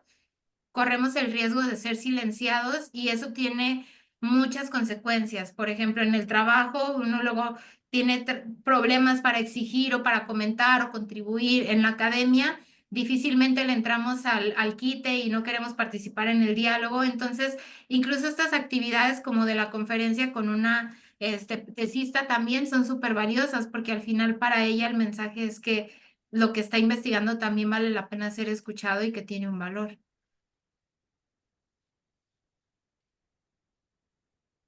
De acuerdo. Pues muchas gracias. Lulú dice que se tiene que retirar. Felicita. Y bueno, gracias, Lulú. Pues creo que ya podemos ir cerrando, Rafa. Fer. Muy bien, pues les agradezco mucho su presencia, a todos los que nos acompañaron. Tenemos tarea Perdón, nada pendiente. más que Dígame. quería preguntar si has publicado estos resultados o estás en proceso de publicación de los resultados. Ay, me da mucho gusto decirles que la investigación recibió el premio Núñez a nivel maestría el año pasado y la Núñez me contactó para publicarlo como parte de su Biblioteca Nacional. Entonces ya Ah, están en ok. proceso de corrección de estilo y todo y espero que salga pronto. Y para mí, el recibir el premio, más que decir como, ay, qué logro de académica o así, ¿no? Para mí fue reafirmar la importancia y el valor de mi investigación, que muchas veces yo dudé en el proceso, ¿no? Y también me pareció muy importante que a nivel nacional una institución como la Núñez reconozca la importancia de voltear a mirar esos procesos y que reconozca también los trabajos académicos que se realizan en esta modalidad porque a veces, como les decía al inicio, pensamos que es una maestría o que son posgrados especializantes y que no producimos tanto conocimiento, pero yo veo al cuerpo académico, veo las actividades, me veo a mí misma en la trayectoria, mis compañeros y compañeras, y yo sé que aquí se produce mucha información valiosa, entonces el simple hecho de mandarla a concursar ya era una victoria para mí, no decir, a lo mejor vale la pena que la consideren. El recibir el premio reafirmó eso y me motiva también pues a seguir investigando en los ratos libres, como le digo a Paola, de broma, porque pues también uno tiene que estar en otros proyectos laborales y todo, pero eventualmente también el interés por regresar a la investigación y pues seguirme formando, porque son procesos que digo, ¿qué resultados podríamos obtener en un doctorado, no? Uno piensa que mejores. Quién sabe, a lo mejor sí, a lo mejor no, pero definitivamente es un problema presente en todos los niveles educativos y por eso para mí fue muy grato que fuera reconocido porque pues vale la pena que volteen la mirada hacia las prácticas de lectura y redacción y de forma particular también hacia los posgrados virtuales. Y bueno, yo lo comentaba un poco más está muy bien y qué bueno, muchas felicidades por por la publicación que viene, pero sería muy útil tener también un texto más breve, o sea, un artículo que pudiéramos compartir con nuestros estudiantes y decirte, mira, no es que yo me la pase diciéndote que las cosas no son así, mira, lee esto, date cuenta que es un problema y que necesitas trabajar en resolverlo, ¿no? Entonces, Sí. sería ideal, independientemente de tener publicada tu tesis, por lo cual te felicito, una síntesis, un artículo que pudiéramos, igual, de hecho, por ejemplo, yo soy ahorita actualmente director editorial de la revista Apertura y te ofrezco que nos eches la mano y pongas un artículo ahí que podamos usar como referencia para nuestros cursos o como directores de tesis para decirles a los estudiantes, a nuestros tesistas, mira, echa un ojo a este artículo, date cuenta de que tus problemas no son tus problemas, son problemas comunes y por lo mismo que son Colectivos. problemas comunes no los quieres ver, porque todo el mundo hace lo mismo, pero no está bien y necesitas corregir. Pues sería un artículo no necesariamente, un poquito más difusión, Corto. investigación, algo intermedio, al nivel de una tesis de maestría, podría ser muy útil y independientemente de tener la referencia completa para quien esté más interesado. Pues. Sí, doctor, lo platicamos. La revista Apertura fue mi casa como 5 años. Ahí Muy estuve bien. trabajando con el equipo editorial. Entonces, claro que sí, podemos buscar la manera y ¿Cerrarías es un muy ciclo? importante. Sí, como 5 años ahí. Muy bien. Muy bien, pues gracias Fer por esta mañana, por compartirnos tus avances y esperemos escuchar muy pronto cosas nuevas de ti. Sabes que la maestría es tu casa y eres nuestro orgullo desde siempre. Muchas gracias, Fer. Muchas gracias, Paula, por la invitación y a todas las personas que se pudieron conectar. Si Muchas gracias. pueden abrir su cámara, sería muy lindo, ya nos saludamos. Y bueno, voy a detener la grabación. Gracias a todos. Por ahí, qué gusto verte también. Muchas gracias. Para mí también es un gusto estar aquí contigo. Gracias por todo, Fer. Nos vemos luego. Que tengan buen día. Hasta luego. Gracias. Seguimos en Gracias. contacto. Bye.